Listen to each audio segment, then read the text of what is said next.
റിജി 2 ദിവസമായി നീ എന്നോട് മിണ്ടിയിട്ട്. കാര്യം എന്നാന്ന് പറ റിജി, ഞാൻ ഭയങ്കര ഡിസ്റ്റർബ്ഡ് ആണ്. ഒന്ന് പറ റിജി. 2 ദിവസം മുമ്പ് എന്റെ ബർത്ത്ഡേ ആയിരുന്നു. റിജി, ഇതൊക്കെ ആരെങ്കിലും വേണമെന്ന് വെച്ച് മറക്കൂ. പക്ഷെ ഞാൻ മറന്നു. എന്തുകൊണ്ട് നിന്റെ ബർത്ത്ഡേ ഞാൻ മറന്നു? നിനക്കറിയോ, നിന്റെ ഓരോ ബർത്ത്ഡേ കഴിയുമ്പോ നിനക്ക് പ്രായം കൂടി വരുവാ. നിനക്ക് പ്രായമാകുന്നത് എനിക്ക് ചിന്തിക്കാൻ പോലും കഴിയുന്നില്ല റിജി.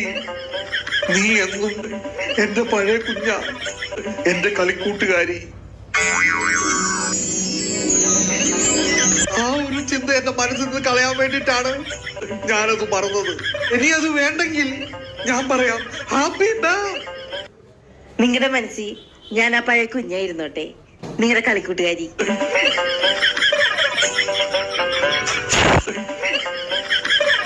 ഈ ബർത്ത്ഡേ ഒക്കെ ആരാണവേ കണ്ടുപിടിച്ചത്?